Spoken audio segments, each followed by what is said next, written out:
Hello students, in this module we are going to learn about the important terms related to river. So let us start. First one is stream. So stream is often mentioned as nala. This means a small river. So you will see in this way it will be drawn with black. Students, you can see the black lines. So they indicate the drainage of the area as well as the small water bodies. Next is the river. River is also termed as nadi, a natural flow of larger volume of water. So river is shown like this, with black, the bank of the river is black, and if there is water, it is drawn with a blue line. And if it is filled with water, then the whole of the area will be filled with the color blue. So this is how a river looks like in a topographical map, and you can even see the arrow that shows the direction of the flow of the river.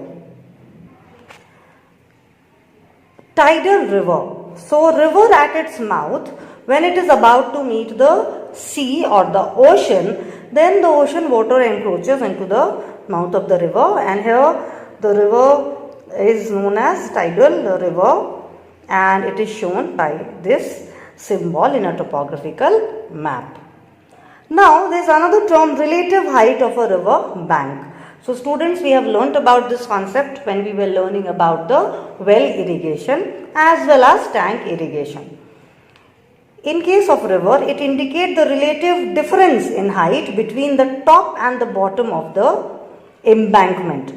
So if a river is with embankment, means embankment is built all along the river on both sides of the river, then it is the highest and the lowest point, the top and the bottom of the embankment. It is represented as a number followed by a letter R.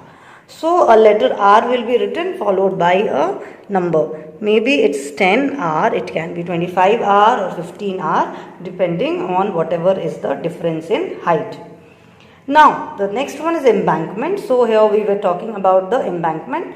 Students, you can see the river with the relative height, and this is the embankment. The dots are showing the embankment. Here I have also written 10R to show you the height, relative height of the embankment. Embankment is a structure built to keep a river from flooding. So to prevent a river from flooding, embankment or wall-like structure is constructed on both sides of a river. They are also used for road construction. So sometimes we even find roadways or railway or a rail track built on an embankment. Now how do we know about the river bed? So the dry river bed has no water. Only sand is visible. The river bed is exposed. So in case of a dry river bed, there is no water, so you will not find any channel drawn here. If there is water, there will be a blue line, and if there is no water, it will be only dots found. This is the sand on the river bed, and this shows that the river bed is exposed. This also shows that this area experiences scanty rainfall and seasonal rainfall. Even a narrow channel present in the river bed indicate seasonal rainfall. River bed with narrow channel of perennial water is shown with blue. So here the line passing from the center will be with blue, whereas the river banks are shown with black. River with rocks and island. So river in its lower course, where its depositional work is too much, then islands are often seen in the river. So this is a deposition of mainly sand, silt, clay that accumulates and look like island in the river. We also find stones accumulated at certain places, because here in the lower course of the river, the speed of the river becomes very low, and therefore it is unable to carry its load, and thus it deposits and leads to the formation of river islands, and also we see stones on the river bed.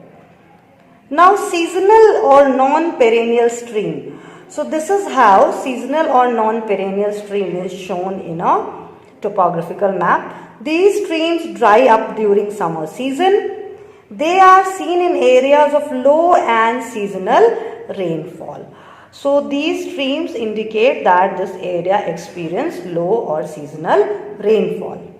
Here we can see the narrow channel of water in the river. This means the river is not perennial, but narrow channel remains there throughout the year. And the remaining portion, you can see black dots. They are showing the exposed river bed. This portion of the river bed, there is no water. So these are the islands in the river bed. In the lower course, or where the river is unable to carry the load, it deposits and it looks like an island in the river bed. The next feature related to the river is broken ground. So first look at this. This is how broken ground is shown in a topographical map. So what are they? Broken grounds are formed or caused by weathering due to alternate wet and dry period. So the area which experience alternate wet and dry conditions means a particular season of rainfall and the rest of the year is dry, there is no rainfall. So in such areas, these features are found along the banks of a seasonal river where there is a distinct wet and dry condition visible.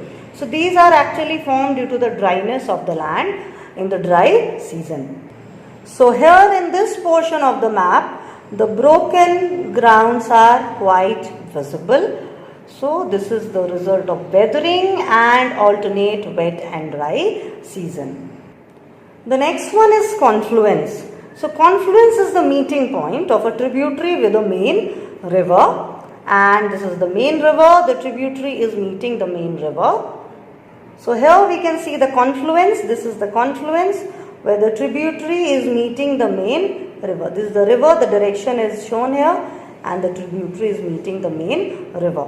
So this is the confluence of the tributary and the main river. Disappearing streams. So these are streams may not join the river but simply disappear into the sand. These streams are found in areas which are very much porous, and so the water seeps inside and flows underground. In this extract, we can see the stream which was flowing has suddenly disappeared. So with the help of broken black lines, we show disappearing stream. Now it's not visible on the surface. It is flowing underground. Meanders are formed in the middle or lower stage of a river, and it is formed when the speed of the river water is checked due to the reduction in steepness of the slope. So when the river reaches its middle or lower course, the slope becomes very gentle, almost flat, and so it is very difficult for the river to carry the load further.